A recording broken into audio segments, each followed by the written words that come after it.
friends, my name is Lalit Soni and you are watching News on Map India by Drishti IAS.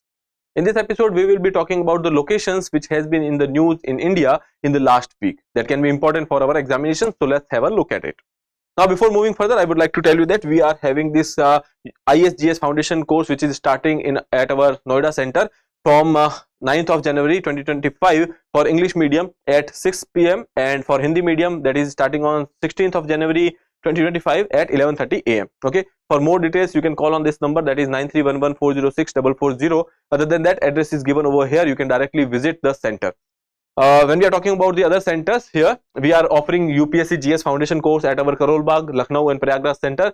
At Karol Bagh, we are starting it on 23rd December 2024 for English medium at 8 a.m. At Lucknow center, we are starting from 23rd December 2024 in Hindi as well as English medium at 11:30 a.m. And at Prayagraj center, we are starting from 2nd of January 2025 Hindi and English medium at a different timing. That is for Hindi medium, it is 6 p.m. English medium, that is 5:30 p.m. Okay. Now let's move further. Before that, if you have not subscribed the channel, please subscribe it. Okay. So let's start with the practice question which was given to you in the previous lecture. Now, regarding Siang Valley, consider the following statement. The Siang River is trans-boundary river. The Siang River is also known as the Yarlung Sangpo in Tibet. The Siang Upper Multipurpose Project SUMP is proposed to be India's largest dam. You have to choose the correct statement over here. Now, if you will look at the Siang River in this particular map, you will be able to see this is the course of Siang River. Okay, this is your Arunachal Pradesh, and then it is in going in the Bangladesh. Okay, now here you can see it is starting somewhere over here in Tibet. Okay, and here it is known as the Yarlung Sangpo River. Okay, so that statement was correct. Coming further, here you will be seeing that is entering into Arunachal Pradesh over here. Here it is known as the Siang River. Ultimately, after that, it is your Brahmaputra River. Okay, so that is about your Siang River, which is starting from Tibet, then entering into Arunachal Pradesh, where it is known as the Siang River, and then moving further, you will be seeing that it is merged with the Brahmaputra River. Okay, now let's see the statements again. Siang River is a trans-boundary river. That is means that it is having, coming from the different nation. So here we can say Tibet or China part is there. So that is there. You can say this trans-boundary river. This statement is correct. Coming to the next one, Siang River is also known as the Yarlung Sangpo. We have seen that it is also correct because in Tibet it is known as Yarlung Sangpo. The Siang Upper Multipurpose Project SUMP is proposed to be India's largest dam. That is also correct. Option C would be your right answer over here. Okay, now let's move further to the question number 1. Consider the following statement. There is this particular species about which these statements are given. Okay, Lycaon albatross, a large seabird, is known for its dynamic soaring ability and has an average lifespan of 68 years. Okay, so that is first statement. Second is the another species of the same genus, that is snowy albatross, that is known as the wandering albatross, is largest flying seabird in terms of the wingspan and classified as vulnerable on the IUCN status. Now, I have taken this question because it is from the environment, and this particular species is not found in India but in the Pacific region. But the thing is, this particular species is kind of important, so I have taken this particular question. So here you can see they are asking you the statement which are not correct. Okay, now let's have a look at this particular species. So this is the species we are talking about over here. Okay, there are various in the same genus, there are various species that is given over here. Lycaon albatross, then we have snowy albatross. These are the two which has been asked in the question. Okay, so when we are talking about the snowy albatross, that is a vulnerable species.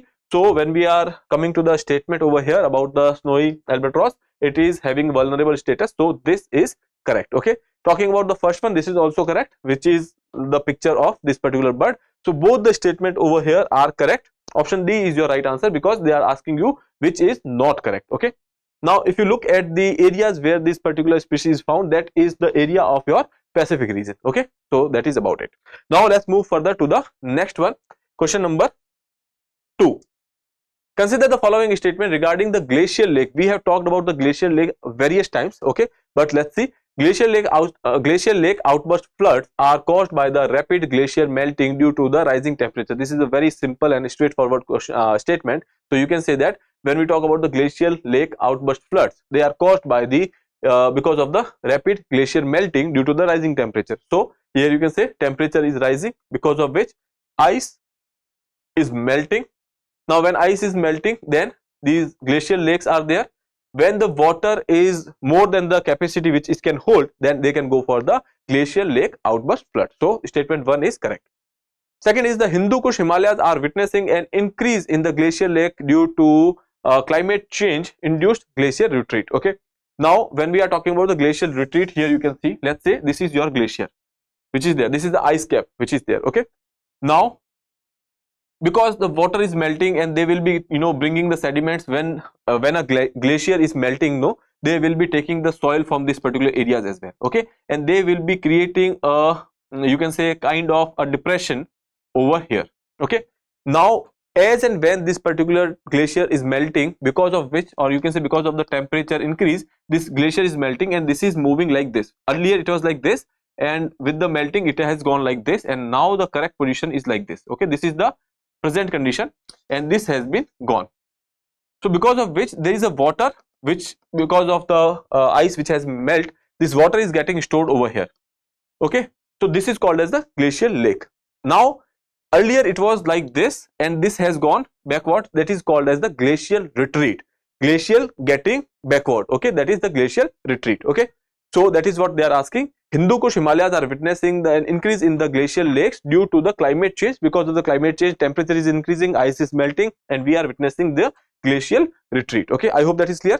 Now next is South Lonak Lake, a glacial lake located in Sikkim, experienced a rupture as result of the continuous rainfall. Okay, now let's see what has happened in the South Lonak over here. So I have told you that this is the glacier. Okay. And when the glacier is basically retreating or melting, they will be creating a depression over here. Now like this depression is there, glacier has molten, and now the present condition is like this. This is the present condition and this is the original condition. So we can say like dotted. Now there is this water which is collected over here, and as I told you, these sediments which are basically because of the erosion or because the glacier is going beyond, they are taking the soil out of it, and this particular soil is getting accommodated over here. Okay, these are your, you can say, soil which is getting accommodated over here, and water is held in this. Now they are saying that because of the heavy rainfall and the glacier which is melting, this particular place is getting fulfilled with the water. Excess water is there. You know that when water is there, water will exert a hydrological force. Okay, now this force by the water, because of which this embankment, or the, you can say, natural embankment which was there, that actually collapsed. When it collapsed, this particular water is going into the downstream area. Now it is going into the downstream area. The huge amount of water is going in one go. That means that there will be floods, and now these floods are called as the glacial lake outburst floods. Okay, I hope that is clear. Now this is what has happened in the South Lonak. We have talked about this here. You can say this is the glacier, and now it is retreated, it has gone beyond, and when it is going beyond, it is taking some of the, you can say, soil from here, and this embankment is getting formed. This is called as the frontal moraine. Okay, and when the water is excess over here, this embankment can collapse, and because of which this water will be moving to the downstream area. That is what called as the glacial lake outburst flood. Now here, this is what has happened in the South Lonak Lake in the Sikkim. Okay, because of which there is this dam, Chungtang Dam, that has to, that particular dam could not hold the water, and then there was these floods. Okay, so I hope that is clear. Now coming to the statements again. Third is the South Lonak Lake, a glacial located in the Sikkim, experienced a rupture. So this particular statement is also correct. So option D would be your right answer over here. Okay, now let's move further. We have discussed that. We have talked about this as well, and this is about the glacial lakes and what they are. I have already explained it, so you can go through this particular slide. Now coming to the next question, that is regarding wetlands. Consider the following statement. Wetlands serve as the ecotone, acting as a transition zones between the terrestrial and the aquatic ecosystems. Second is wetlands are typically nutrient poor, supporting limited aquatic biodiversity compared to the lakes. Now coming to the first statement, that is talking about the ecotone. Now ecotones are the transition zones. Okay, let's say this is your continent. Okay, here we have the ocean. Now this is land, this is water or ocean. So we can say there are two different biomes which are interacting with each other. Now this particular area where these two biomes are meeting with each other, these are called as the ecotone. Okay, and because these are the ecotones, they are having some of the characteristics of the lands, they are having some characteristics of the oceans. So there are various kind of species which can survive in this particular area, because of which the diversity or the biodiversity in this particular region will be high. Okay, because these are nutrient rich areas and the biodiversity is high, so we can say that the statement 2 is incorrect, because they are saying that wetlands are typically nutrient poor, which are supporting limited biodiversity. So that is incorrect. Okay, coming to the first one,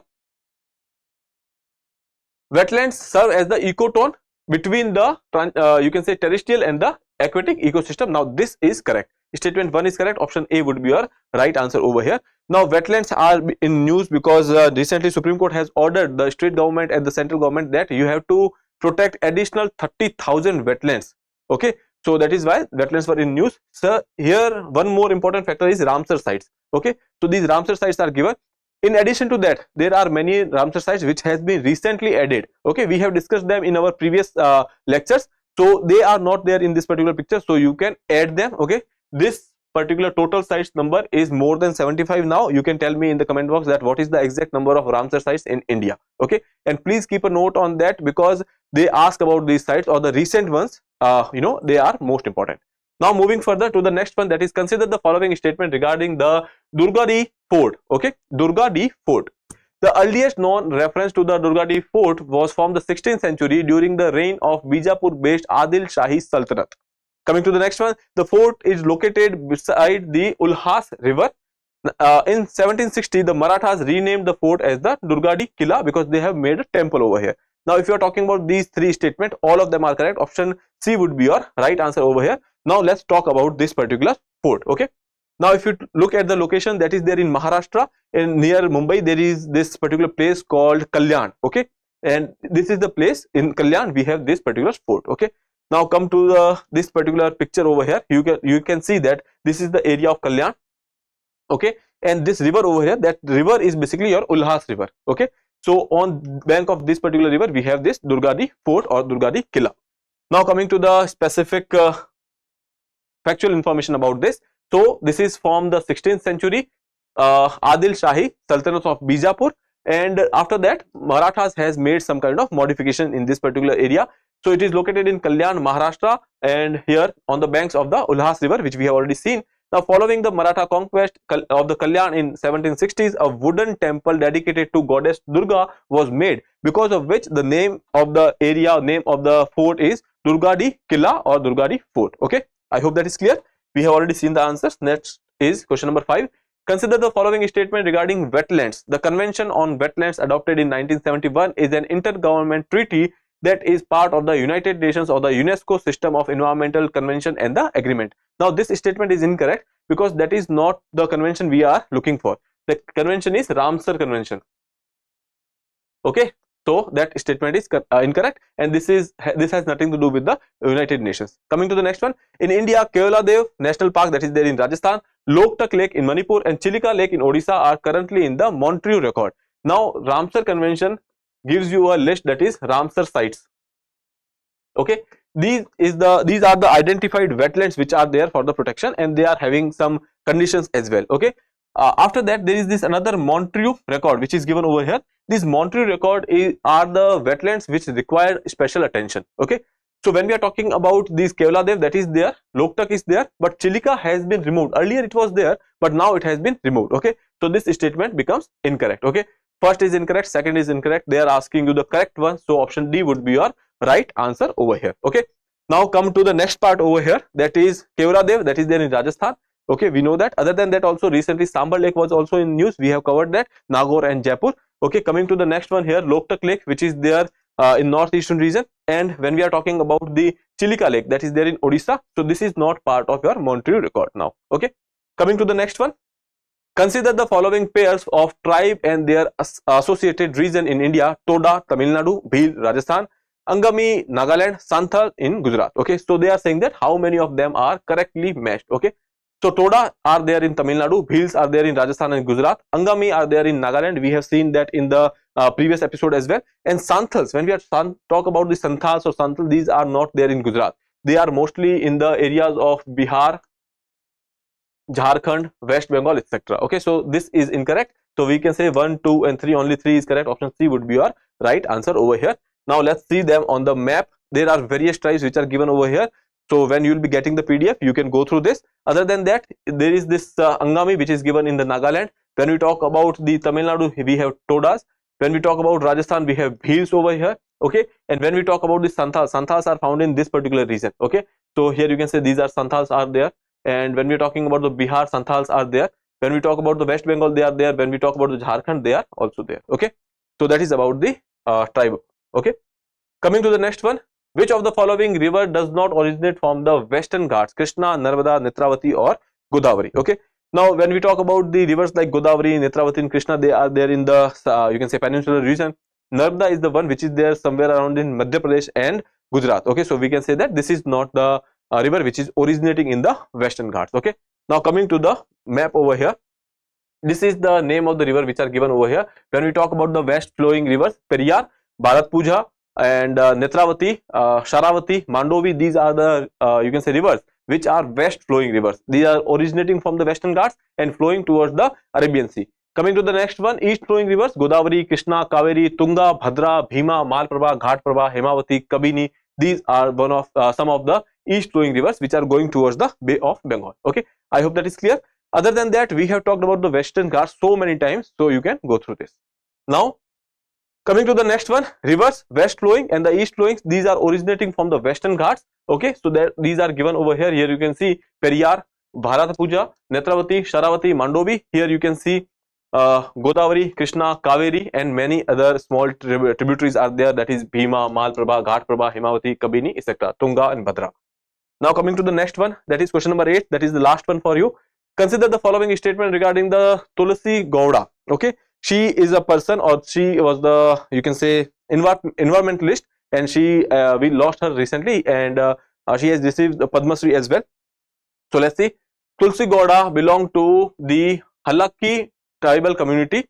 The Halaki tribal community is primarily located in the Uttar Kannada district of Karnataka. Okay, both the statements are correct here. Option C is your right answer. Now let's see. Now if you look at this particular picture, that is about the Halaki tribe, and if you talk about the location where they are found, so here you can say in Karnataka, this is the location where you can find the Halaki. Other than that, there are various tribes which are given over here. Okay, so you can go through that. Okay, when we are talking about the Santhals, I have told you that they are found in the region of, you can say, Bihar, Jharkhand and West Bengal. So this is Jharkhand. Santhals are found over here. Okay, now let's move further for your practice question.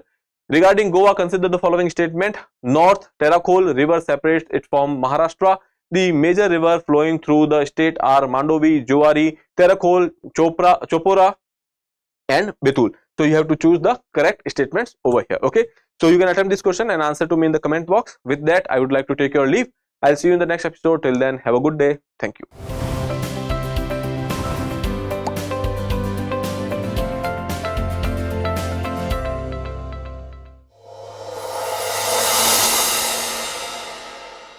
For more informative content, like, share and subscribe, and do not forget to press the bell icon to get the notifications.